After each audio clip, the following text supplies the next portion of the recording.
आमे शक्तिमान होगा। शक्ति को जदि दुरुपयोग करिबा कार को बाड़ेला कार्य जदि शक्ति को लगेबा कार को अनिष्ट करबा पई जदि आमे शक्ति लगेबा ताहले हमर शक्तिहीन हबो। हां एड़े बड़ कंसासुर एड़े बड़ रावण केड़े बड़ शक्ति नथिला किंतु से शक्ति को दुरुपयोग कला शेषरे तार शक्तिहीन हला। तेणु शक्ति को सदुपयोग कले शक्तिमान हवा शक्ति को दुरुपयोग कले आमे शक्तिहीन हवा।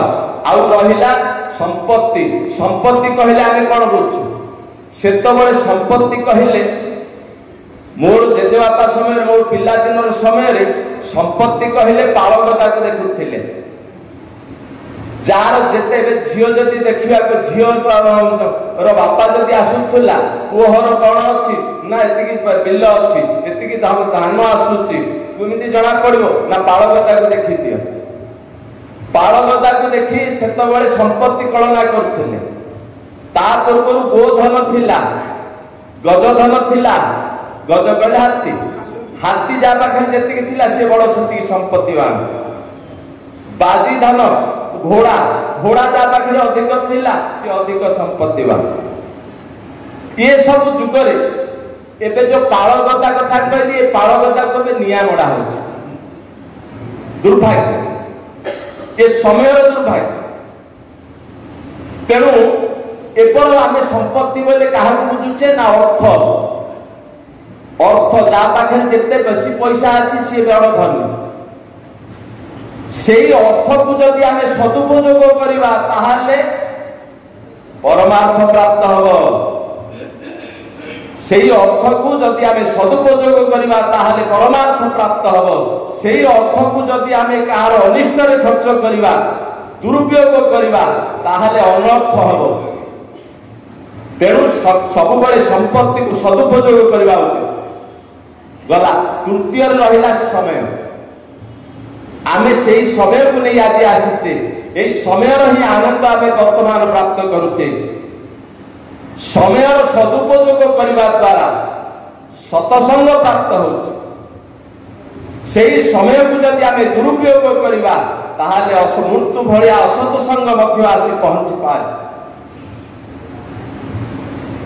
काली जड़े लोक आमर गोष्ठी भितर नदी में स्नान करने को गले भगवान परीक्षा केतबेले का लागू हो किए जानी आमर भितर भगवान परीक्षा चलती।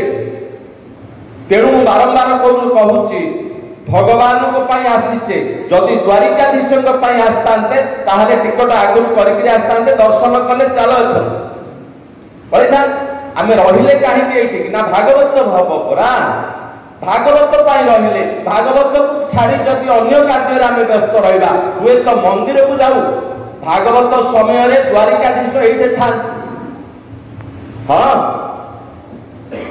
पुराण पठन जत्र तत्र सन्निहित हरि जोठे भगवान कथा चली भगवान दौड़ी आसती। भगवान को देखा जब आम भागवत को छाड़ी जा जदि बाटर में पचारदेली कुआड़े जाइल ना मंदिर पूरा जाइए हटाटे है भागवत आरंभ होगा तो मंदिर को जाइल क्या देखा जाइल सी तो ये थी आम बुझी पाने मनीष से कहूँ समय को सदुपयोग कले सतसंग प्राप्त हुए समय को दुरुपयोग कले अमृत्यु भलिया असत संग प्राप्त हुए। काली आमर जड़े लोक स्नान करने जाते नदी भासी गले सीटा पड़ू साक्षी साक्ष्य रक्ष प्रमाण नदी भासी गले बंचार आशा नाला स्त्री प्रस्तुत होते जदि मो स्वामी भासी जाते मुझे पड़ती आदि स्वामी रहा मुझे कहीं रही किंतु भगवान परीक्षा करती। आगु कही जदि तुलसी माड़ नहीं समर्पित भावना भागवत भितर आपण मैंने अच्छा मो जम मध्य आपन को छुई पार ना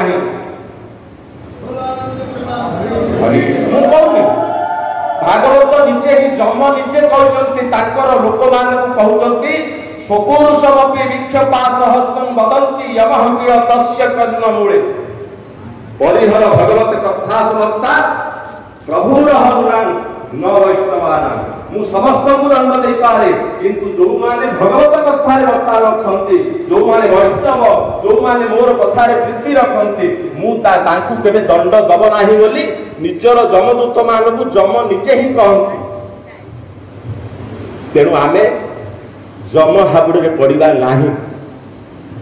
बद्रीनाथ रे जो घटना घटी थिला प्रत्येक बद्रीनाथ रे मध्य मृत्यु दी जन बंचिचंत थिबे ए भितरे वज्रकुंडा हमर से नकाइका धर्म पत्नी भासी जाइथिले अलकनंदारे बंचिबार कोनोसी सुविधा नै अलकनंदारे थरे हाथ बुड़ैले 2 घंटा पर्यंत हाथ शून्य हो जाय किंतु से 15 मिनिट काल मृत्यु सहित संघर्ष करि करि शेषरे बद्रीनाथंकर कृपारु भागवत गुरुंकर कृपारु से पुणी फेरी आसिले।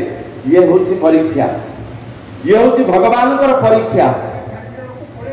हाँ हेटी काली लोक से छिड़ा आइतन पुरा से मृत्यु मुखर बंचिक आसिले कालीर प्रमाण पुणी आउ गोटे प्रमाण मध्य हमर एइटे थिला से मध्य अछंती हमर राजकिशोर पात्र गत थर से मध्य हमर जो गत थर प्रोग्राम रामेश्वर रहितला से मध्य मृत्यु मुखर फेरी आछंती आपे मध्य आछंती केते केते वर्णना करला तेणु आपण मान विश्वास जगया पाई मोती कथा कहूची विश्वास निश्चित भाव भगवान ऊपर रखंतु भागवत ऊपर रखंतु निश्चित ए जागा जेति कि आमे भागवत भितरे बुड़ी जीवा भागवतर आनंद सेति कि प्राप्त करिवा ए पर्यंत आपण माने ध्रुव चरित्र रे बुड़ी जाइथिले तेणु ध्रुव चरित्र आपण मानक भितरे प्रवेश करी आपण मानक आह्लादित करथिला आपण मानक केते जनकर आखिरु अश्रु मध्ये झरी पडुथुला काहेकि ना से माने डूबी जाइथिले ना निजको भूक होची बुझुथिले ना मते एको लागुची बुझुथिले ना कोठे अछि बुझुथिले से माने पूरा समर्पित हो जाइथिले तेणु निजको समर्पित कर दियंतु लाभ आपण ही पाइबे मु ता निमित्त मात्र ये खाली संजोग करबा पाई मु दलाल। हाँ तेणु भागवत प्रचार समिति रखिछि प्रचार करबा होछि मोर काम तेणु प्रचार करूछि मु दलाली करछि प्रचार अर्थ दलाली करछि भक्त आ भगवान को जोड़ी देले मो काम सरला। तेणु आपण माने पांतु आनंद आछंती प्रकृत समय सदुपयोग करंतु आ ये समय को हाथ छड़ा करंतु नाही।